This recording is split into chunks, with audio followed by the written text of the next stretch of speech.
The morning sun cast long shadows across the sprawling Hartwell Ranch, its golden rays cutting through the thick canopy of the ancient oak tree that had stood sentinel on the property for over a century. Jake Hartwell, a weathered cowboy in his early 40s, guided his chestnut mare through the familiar pasture, checking on the cattle that grazed peacefully in the distance. The September air carried the crisp promise of autumn, and Jake pulled his worn denim jacket tighter as a gentle breeze rustled the leaves above.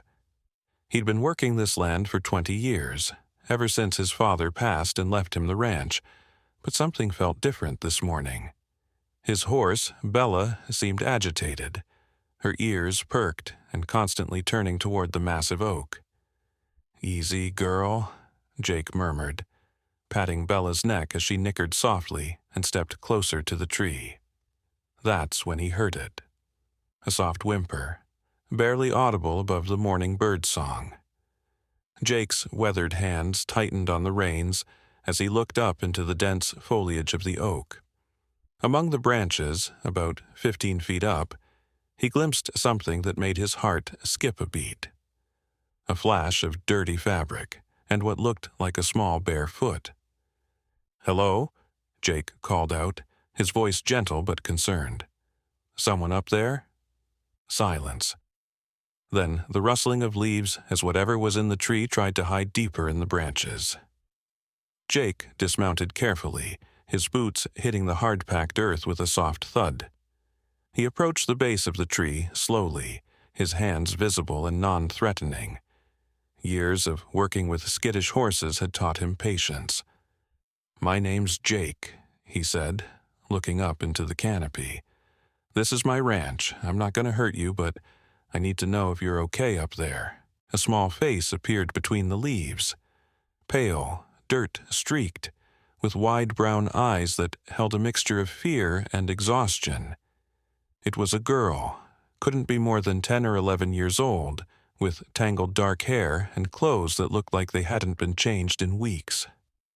"Please, don't make me come down," came a whispered voice, hoarse from disuse and fear. Jake's heart clenched. The child was clearly terrified, and from the looks of her makeshift nest among the branches, he could see a small backpack, some empty food containers, and what appeared to be a dirty blanket. She'd been living up there for quite some time. "What's your name, sweetheart?" Jake asked, settling himself against the trunk of the tree to appear less threatening. After a long pause, the girl whispered, "Emma." "Emma, that's a real pretty name." Jake kept his voice soft and steady. "Emma, are you hurt? Do you need some water or food?" The mention of food made the girl's stomach growl audibly, a sound that carried down through the branches.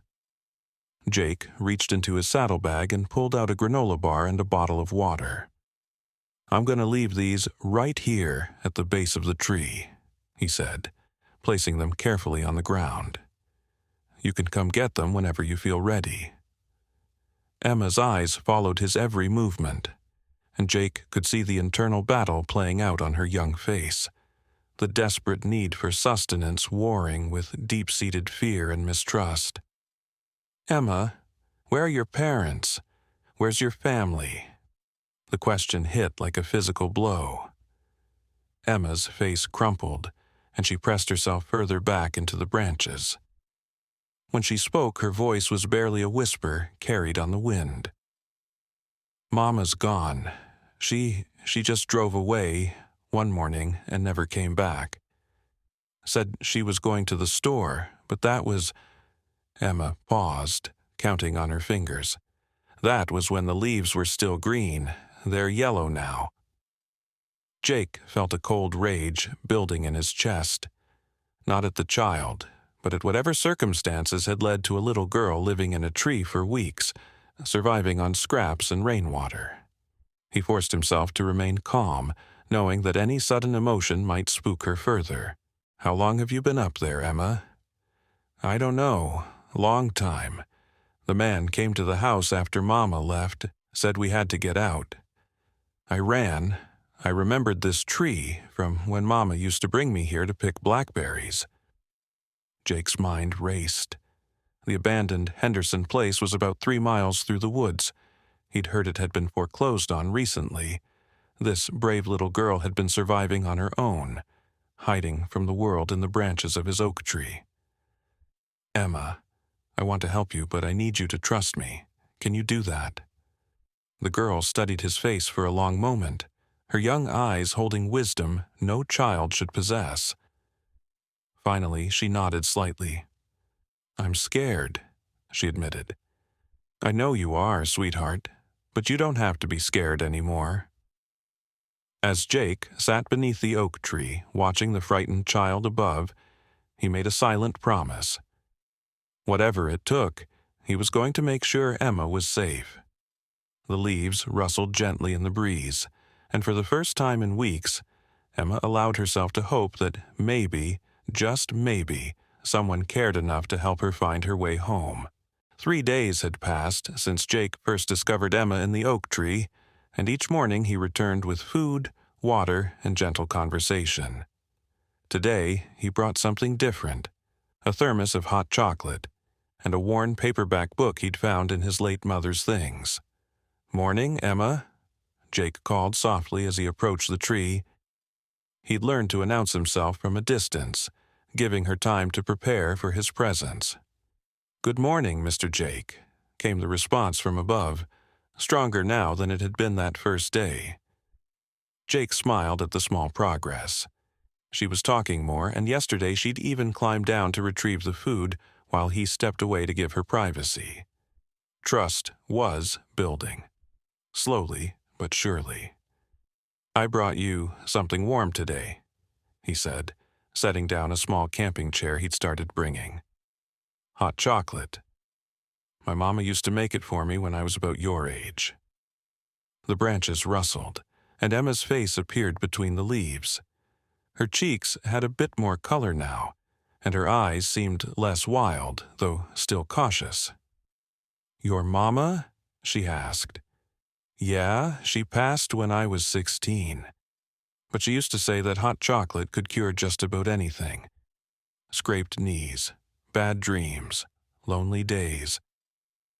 Jake poured the steaming liquid into the thermos cap and set it at the base of the tree along with the book. "I also brought you something to read. It's called Island of the Blue Dolphins. It's about a brave girl who survives on her own on an island." Emma climbed down a few branches, close enough now that Jake could see the full extent of her situation. Her clothes were dirty and torn, her hair matted, and there were scratches on her arms from the tree bark. But her spirit seemed intact, which was what mattered most. "Is it a true story?" she asked, accepting the cup of hot chocolate with trembling hands. "It is. Shows that sometimes people are stronger than they know." Emma took a sip of the warm drink, and Jake watched as her eyes closed in pure bliss. It was probably the first warm food she'd had since her mother disappeared.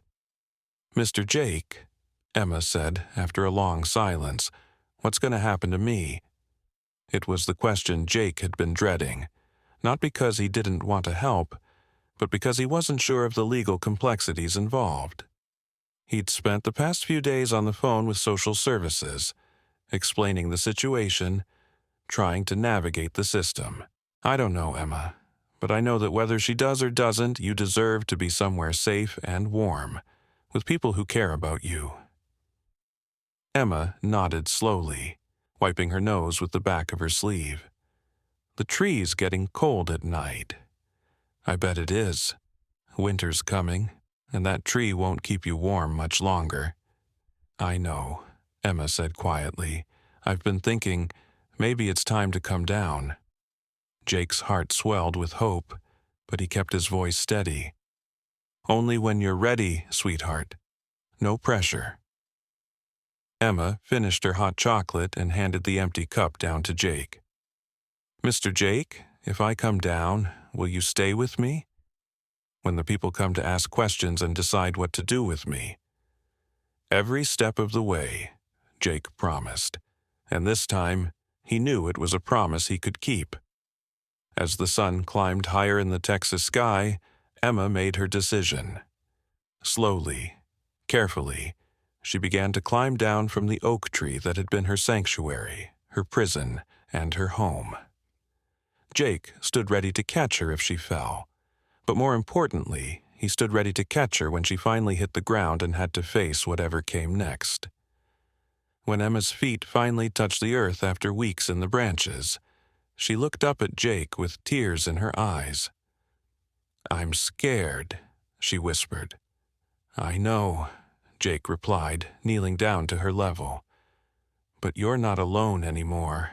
2 weeks had passed since Emma came down from the oak tree, and she was now staying in the guest room of Jake's ranch house while social services worked through the proper channels. The caseworker, Mrs. Martinez, had been impressed by Jake's temporary foster care application and the clear bond he'd formed with Emma, but there were still procedures to follow and Emma's legal status to determine. Emma sat at Jake's kitchen table, working on homework that Mrs. Martinez had arranged with the local elementary school. She'd been attending classes for a week now, though she was still shy and reluctant to talk about her past with anyone but Jake. "Emma," Jake said, setting down a plate of scrambled eggs and toast beside her math worksheet. "Mrs. Martinez is coming by this afternoon. She wants to talk to you about your mama, see if we can figure out where she might have gone." Emma's pencil stopped moving across the paper. She'd been dreading this conversation, even though she knew it was inevitable. "Do I have to?" she asked quietly. "No, sweetheart. Nobody can make you talk about anything you don't want to. But sometimes talking about hard things can help us understand them better." Emma nodded, but Jake could see the tension in her small shoulders.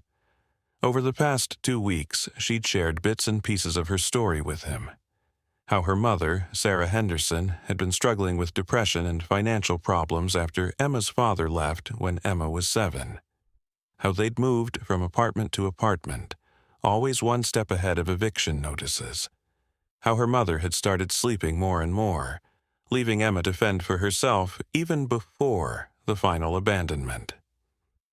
When Mrs. Martinez arrived that afternoon, she brought with her a folder of papers and a gentle smile. She was a woman in her 50s with kind eyes and graying hair, and she'd been working with children in crisis for over 20 years. "Hello, Emma," she said, settling into a chair across from where Emma sat curled up on Jake's couch. "How are you doing today?" "Okay," Emma replied, her voice barely above a whisper. "Jake tells me you've been doing well in school. Your teacher, Mrs. Patterson, says you're very smart." Emma shrugged, but Jake could see a tiny smile tugging at the corners of her mouth. She was proud of her schoolwork, even if she was too shy to show it. "Emma, I need to ask you some questions about your mama. I know it's hard, but we're trying to find her, to make sure she's okay. Can you help us with that?" Emma looked at Jake, who nodded encouragingly. "It's okay, sweetheart. Whatever you remember might help." Taking a deep breath, Emma began to speak. "Mama was real sad all the time after Daddy left. She used to cry when she thought I was sleeping, and she was always worried about money.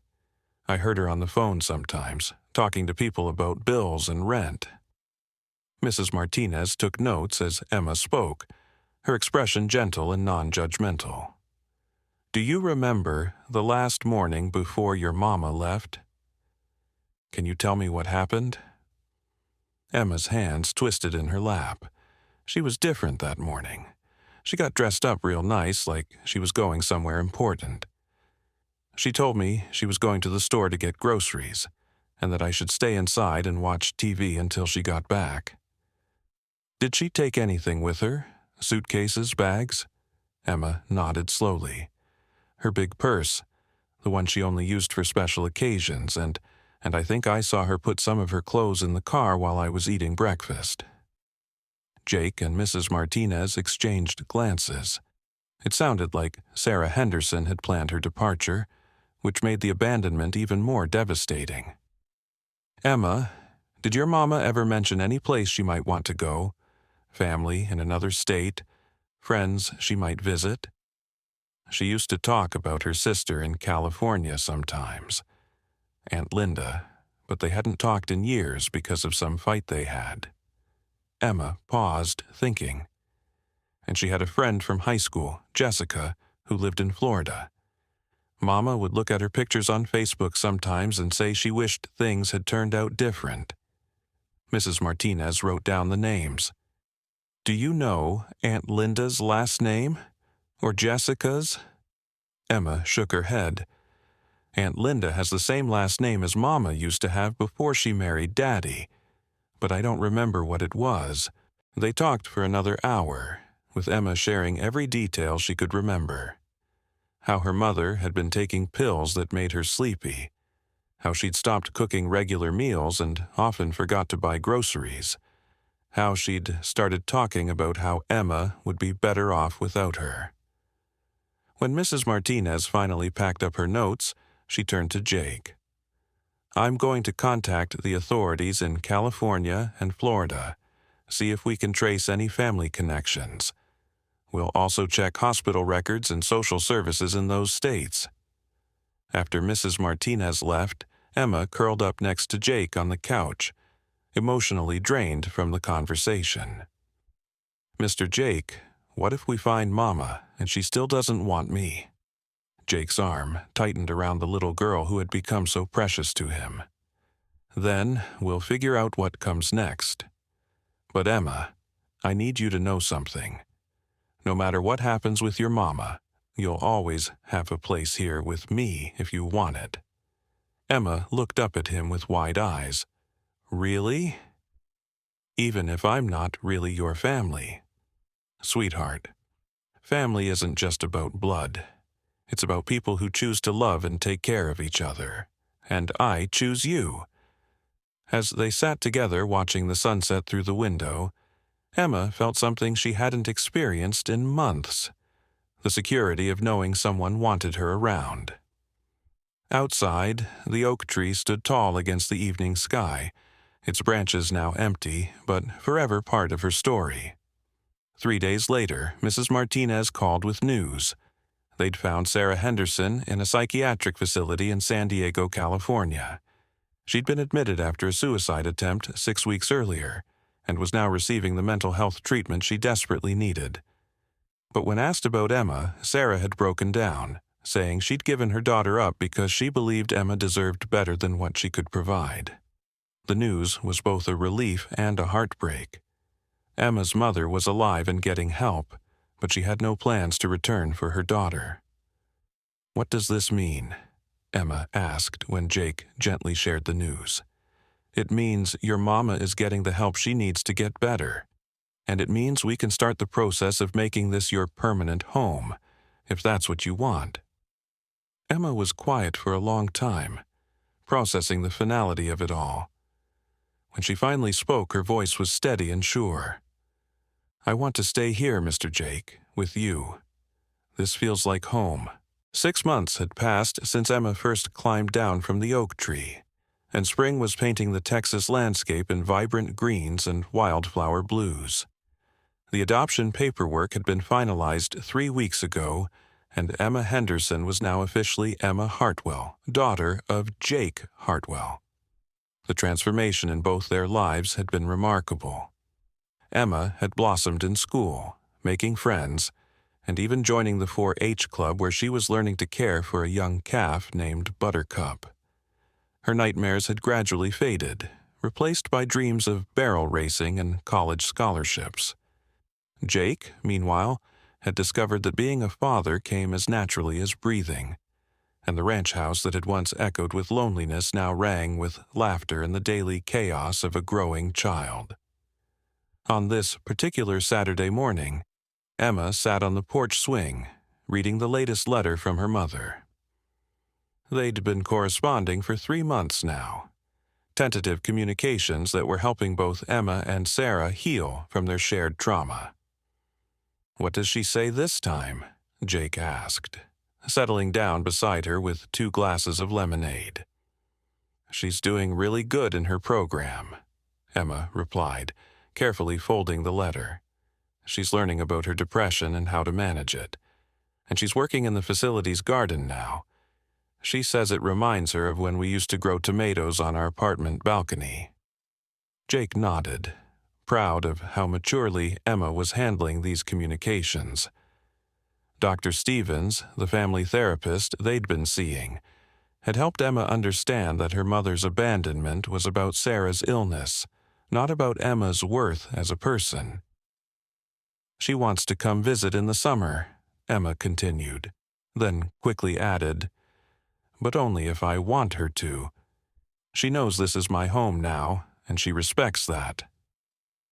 "What do you think about that?" Jake asked gently. Emma was quiet for a moment, watching Buttercup graze in the pasture. "I think I'd like to see her. Not because I want to go with her or anything, but because I want her to see that I'm okay, that I'm happy. I think that's very wise, sweetheart." As they sat together in comfortable silence, a car pulled up the long driveway. Emma grinned and jumped up from the swing. "It's Sarah Beth," she called, referring to her best friend from school who was coming for a sleepover. Jake watched as Emma ran to greet her friend, marveling at the confident, joyful child she'd become. Gone was the frightened, dirty girl he'd found in the tree. In her place was a strong, secure 10-year-old who knew she was loved and valued. That evening, as the two girls roasted marshmallows around a small campfire Jake had built in the backyard, Sarah Beth asked the question that visitors to the ranch always seemed curious about. "Emma, weren't you scared living in that tree all by yourself?" Emma considered the question seriously, stirring the fire with a long stick. "Yeah, I was scared, but I was more scared of what might happen if I came down. Sometimes when you're really afraid, you think staying in a bad situation is safer than risking something unknown." Jake, listening from where he sat in a lawn chair nearby, felt his heart swell with pride. Emma's wisdom and resilience continued to amaze him. "But Mr. Jake, Dad, showed me that taking risks can lead to good things too. Sometimes you have to be brave enough to trust someone, even when you've been hurt before." Later that night, after Sarah Beth had fallen asleep in the guest room, Emma came to find Jake on the back porch where he often sat before bed, looking out over his land. "Dad?" she said, and Jake still felt a thrill every time she called him that. "Yeah, sweetheart?" "I was thinking about the oak tree today, about how it kept me safe when I needed it, but how I couldn't stay there forever." Jake nodded, understanding where she was going with this. "I want to do something to thank it," Emma continued, "and to remember. Not the scary parts, but the brave parts. The part where I survived, and the part where I was brave enough to come down and trust you." "What did you have in mind?" Emma pulled a folded piece of paper from her pocket. "I wrote a letter to other kids who might be scared or hurt or feel like they don't have anywhere to go. I want to put it in the tree, in a waterproof container, so if anyone else ever needs to hide there, they'll know they're not alone." Jake read the letter by the porch light, his eyes misting as he took in Emma's words. "Dear friend, if you're reading this, you're probably scared and alone like I was. My name is Emma, and I lived in this tree for weeks when I didn't have anywhere else to go. I was afraid and hungry and didn't know if anyone would ever care about me again.